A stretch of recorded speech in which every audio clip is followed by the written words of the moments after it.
Het was heel belangrijk dat we de minister van Defensie juist deze dagen op bezoek hebben. De heer Brekelmans en ik hebben eerder gesproken, ook in Nederland. En waren natuurlijk al op dezelfde lijn van hoe wij het Koninkrijk en ook de heel specifieke verantwoordelijkheid van het Koninkrijk met betrekking tot bescherming van de territoriale integriteit van onze eilanden. Dat gewaarborgd is door ons Koninkrijk. En de minister van Defensie heeft daar een bijzondere taak in. En we hebben ook het gevoel dat hij daar ook heel van bewust is en ook daar naartoe.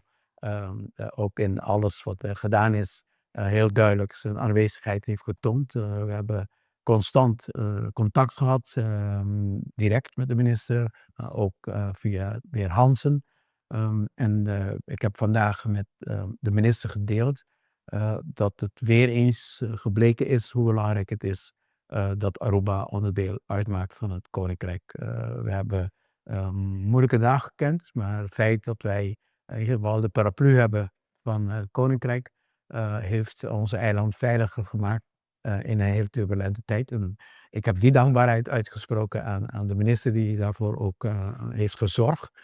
Dat wij constant in alle communicatie geïnformeerd werden van hoe liggen de zaken op tafel en wat kunnen we verwachten en wat zijn de uitdagingen. En ook met de minister van Buitenlandse Zaken net een overleg gehad.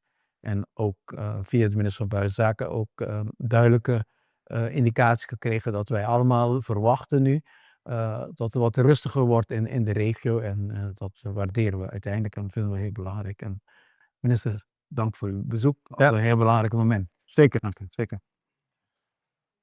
Nee, en ik sluit me daar volledig bij aan. Ja. We hebben de afgelopen dagen hebben we nauw contact gehad. We hebben de situatie natuurlijk nauwgezet in de gaten gehouden.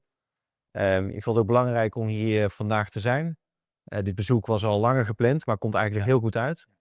Want we kunnen bespreken wat er de afgelopen dagen is gebeurd.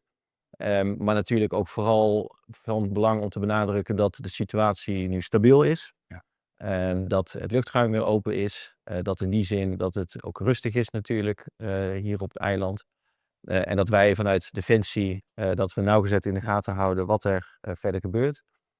Dat zoals we dat doen, dat is onze taak. Dat we ons altijd voorbereiden op diverse scenario's.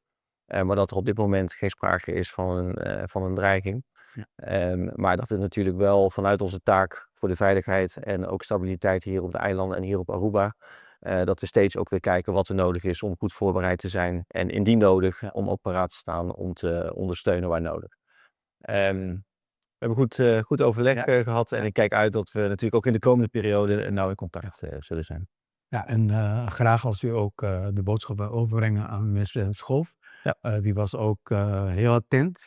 In de ochtenduren van Aruba was hij al aan de lijn om te vragen hoe het gaat en hoe wij verder ook in de relatie met het Koninkrijk verder ondersteund kunnen worden in die moeilijke tijden. Dus we waarderen dat en dat geeft ook ons een enorme geruststelling.